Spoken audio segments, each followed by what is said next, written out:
No dia 9 de agosto de 2024, um acidente aéreo envolvendo uma aeronave ATR-72 da companhia Voipass tirou a vida de 62 pessoas e chocou o Brasil inteiro. As causas do acidente ainda não foram divulgadas, mas para descobrirem o que causou o acidente, é utilizado as informações da caixa preta do avião. Essa caixa preta tem em todos os aviões e nela contém todas as informações da aeronave durante o voo, grava as falas do piloto e do copiloto. Em muitos acidentes, essa mesma caixa preta já chegou a registrar as últimas palavras de pilotos antes da queda de aviões. Será exatamente isso que nós iremos ver aqui hoje. Eu sou o Pocky, hoje nós vamos ver últimas palavras de pilotos antes da queda de aviões. Então já vai deixando seu like, clique aí no botão do gostei, também vai embaixo, clica no botão de se inscrever, que todo dia tem vídeo novo aqui no canal. Agora, vamos lá pra gente ver quais foram as últimas palavras de pilotos antes da queda das aeronaves. A equipe de futebol do Chapecoense, em novembro de 2016, disputaria a final da Copa Sul-Americana contra o Atlético Nacional da Colômbia. O avião com 77 pessoas fez um pouso forçado na região colombiana de Antioquia. O voo 2933 era da empresa Lamia. Essa era a primeira final internacional da equipe, marcada para o dia 30 de novembro daquele ano. Com origem na Bolívia, o voo foi interrompido a poucos quilômetros da pista do aeroporto, na cidade La Unión. A causa do acidente foi falta de combustível, chamada de pane seca, devido ao planejamento de voo equivocado. Ao todo, 71 pessoas morreram, sendo 19 jogadores, 14 membros da comissão técnica, 11 dirigentes e convidados, 8 tripulantes e 19 profissionais da imprensa. Na gravação divulgada da caixa preta, o piloto pede prioridade para pouso, pois ele enfrentava, segundo ele, problema de combustível. Uma mulher que se comunicava com o avião através da torre de comando pediu para que ele aguardasse, mas o piloto insistiu que precisava pousar, pois ele estava sem combustível. Ela diz que entende e pergunta se ele precisaria de assistência em pista. Porém, com muita preocupação e com a voz já alterada, o piloto apenas pede os vetores para iniciar seu pouso.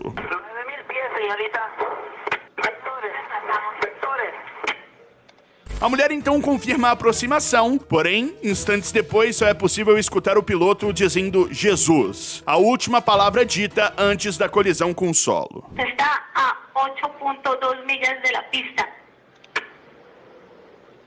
Jesus. ¿Qué altitud tiene ahora? O relatório feito a partir da investigação da tragédia apurou que a aeronave voou com 2.303 quilos de combustível, abaixo do mínimo obrigatório. O trajeto total seria de 2.975 quilômetros e o avião tinha combustível para 3.000 quilômetros, uma margem considerada baixíssima. Isso porque, pelas normas internacionais, o voo deve ter combustível para chegar ao aeroporto de destino e um alternativo, caso haja problemas, além de mais 30 minutos de reserva. No caso do voo que vitimou o time da Chapecoense, deveria ter 11.603 quilos de combustível abastecidos. Mas a aeronave decolou com apenas 9.300 quilos. Outro agravante que poderia ter evitado a tragédia é que a tripulação soube da falta de combustível 40 minutos antes do avião cair. Mas o piloto Miguel Quiroga optou por não pousar em um aeroporto alternativo para abastecer.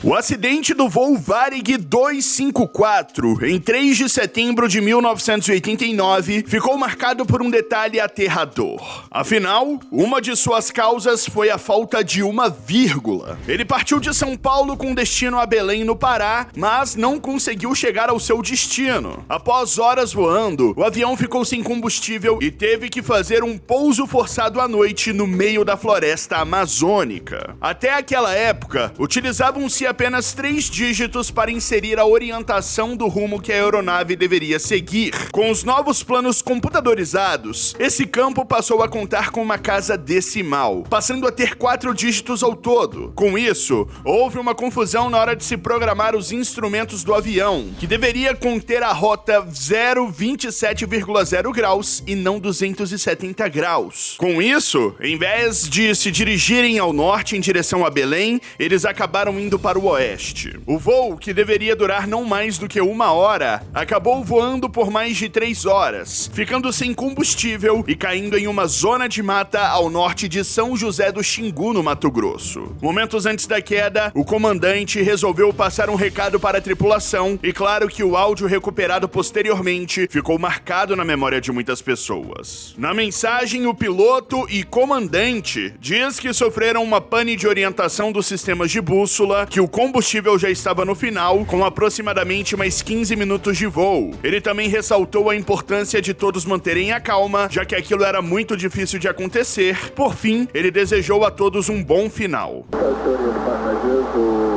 Comandante que tivemos uma pane de orientação do nosso sistema de bússola. Estamos com o nosso combustível já no final, ainda com 15 minutos. A todos que mantenham a calma, porque uma situação como essa realmente foi difícil de acontecer. Estamos a todos com a esperança de que isso não passe de apenas um susto para todos nós. Muito obrigado e tem que descer agora. Não vou poder falar mais, que a gente vai se preparar aqui para o pouso, ok?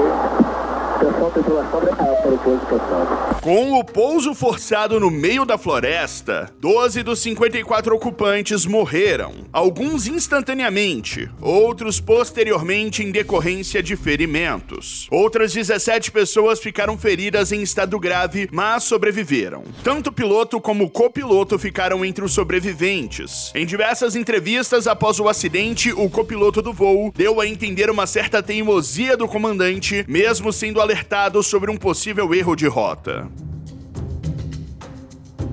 No dia 29 de setembro de 2006, o Boeing da Gol, que fazia o voo 1907 de Manaus até o Rio de Janeiro, se chocou com o jato Legacy, ocasionando a morte de 154 pessoas. O jato Legacy saiu de São José dos Campos, em São Paulo, às 2h51 daquele mesmo dia e iria fazer uma parada em Manaus. Depois ele seguiria para os Estados Unidos. Por volta de 21 horas, a Gol informou em nota o desaparecimento do Boeing e o choque com o jato. Em seguida, a FAB e o Corpo de Bombeiros iniciaram as buscas pelas vítimas do acidente. Os primeiros destroços e corpos demoraram a ser encontrados devido ao difícil acesso ao local onde a queda aconteceu. Era uma área de mata fechada. O trabalho de resgate durou cerca de 50 dias e envolveu mais de 800 pessoas entre militares e voluntários. Em dezembro de 2008, após quase 2 anos do acidente aéreo, foi divulgado o relatório final do Centro de Investigação e Prevenção de Acidentes Aeronáuticos, conhecido como CENIPA. Além de responsabilizar o Controle Nacional de Tráfego Aéreo pelo acidente, o documento apontou falhas dos pilotos do Legacy, os norte-americanos Joey Lepari e Jan Palladino. Os últimos momentos e registros de áudio do avião pouco antes do acidente também foram divulgados e chamou muito a atenção pela forma descontraída com que o piloto e o copiloto conversavam. A aeronave estava totalmente controlada.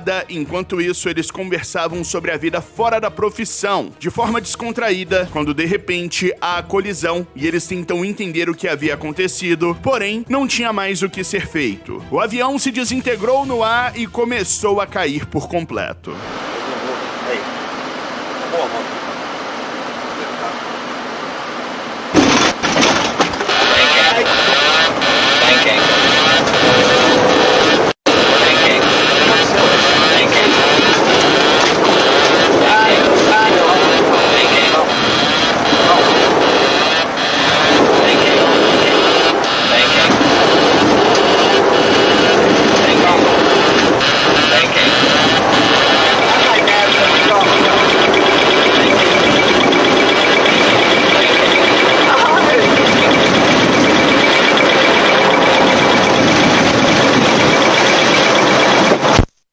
Somente em 2011, os pilotos americanos foram ouvidos e condenados pela justiça brasileira a 4 anos e 4 meses de regime semiaberto pelo crime de atentado contra a segurança de transporte aéreo na modalidade culposa. Em outubro de 2012, a pena foi diminuída para 3 anos e 1 mês em regime aberto. A justiça também condenou um dos 4 controladores de voo envolvidos no acidente a uma pena de 3 anos e 4 meses em regime aberto.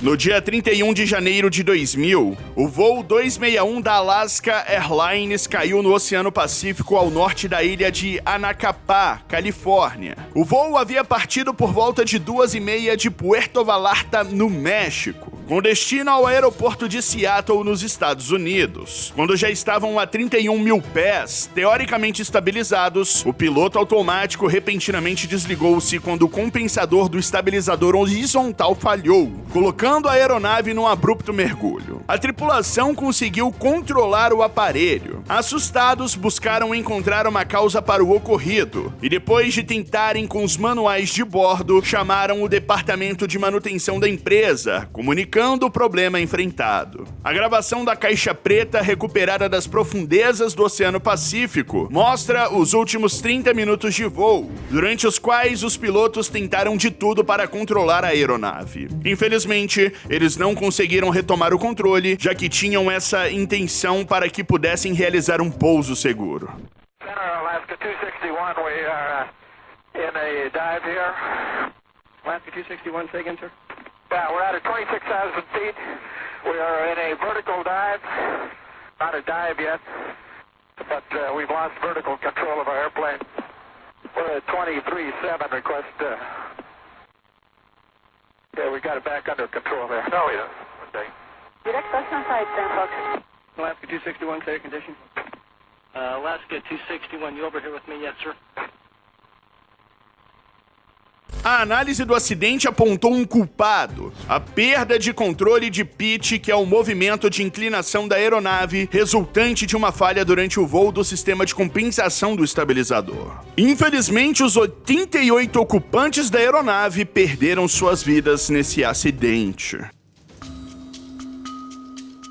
A mais trágica rota aérea Brasil-França completou 15 anos em 2024. No dia 31 de maio de 2009, o voo AF447 da Air France saiu do Rio de Janeiro com rumo a Paris em uma viagem comum. Entretanto, por problemas técnicos, a aeronave caiu no Oceano Atlântico. As causas do acidente foram determinadas por falhas nas sondas Pitot do avião Airbus A330. Esses aparelhos, também chamados de tubos de Pitot, medem a velocidade do avião em relação ao ar e enviam dados aos computadores de bordo, auxiliando na determinação da sustentação da aeronave. No registro das caixas pretas fica claro a desorientação do copiloto e do engenheiro de voo com a falha técnica. A todo momento eles tentam retomar o controle da aeronave e tentam chamar o comandante, que estava dormindo em sua cabine, já que havia um revezamento entre eles. Infelizmente, com a confusão criada por eles na identificação da falha e do aviso dos alarmes, o avião caiu segundo registros a uma velocidade de 200 km por hora. Allez, on tire. Bah, t'as vu? Mais c'est pas vrai. Ah, qu'est-ce qui se passe? Embora os juízes de instrução tenham indeferido o caso em 2019, os familiares das vítimas e os sindicatos de pilotos recorreram. E em maio de 2021, a justiça enviou ambas as empresas, no caso a Air France e a Airbus, a julgamento por homicídio culposo. Para o Tribunal de Recurso, que revogou o arquivamento do processo, a Air France não implementou treinamento adaptado ou as informações necessárias para que os pilotos pudessem reagir a essa falha técnica. A Airbus em si está sendo julgada por subestimar a gravidade das falhas nas sondas de velocidade e não tomar as medidas necessárias para informar as tripulações sobre a urgência e treiná-las de forma eficaz. Em um dia fatídico, mais precisamente no dia 12 de agosto de 85, uma tragédia se abateu sobre os céus do Japão. A jornada começou com a aeronave decolando do aeroporto de Haneda, em Tóquio. No entanto, poucos minutos após o voo, um fracasso catastrófico se aproximava. Uma chamada de socorro crepitou pelas ondas de rádio. O avião estava perdendo altitude rapidamente. O culpado? Uma explosão catastrófica no anteparo traseiro. Uma peça vital na anatomia do avião havia retirado o controle das mãos do piloto. Em uma tentativa desesperada por salvação, o cockpit emitiu pedidos para desviar para Tóquio, lutando por tempo de voo sobre os picos formidáveis da Cordilheira de Kanto. Por 30 minutos angustiantes, eles travaram uma batalha perdida contra a gravidade. Na gravação de áudio da cabine, divulgada posteriormente, é possível ver o piloto percebendo que algo havia explodido. Ele cita uma explosão que o copiloto acha que é do motor da porta. Logo em seguida, vários alarmes começam a soar dentro da cabine. No meio de todo o caos, o piloto pede para que o engenheiro de voo verifique os motores e todo o sistema. Logo em seguida, eles chegam à conclusão que precisam descer. No meio de todo esse desespero, o comissário diz aos passageiros para apertarem os cintos e que também colocassem as máscaras de oxigênio. O piloto entra em contato com a torre de controle relatando o problema, e a torre pergunta se ele conseguiria controlar a aeronave, porém ele responde que estava incontrolável. Poucos instantes depois, já sem altitude, eles avistam uma montanha. O piloto se desespera pedindo ao copiloto para que o ajudasse a virar para a direita. Vendo que não tinha mais jeito, ele grita: "É o fim".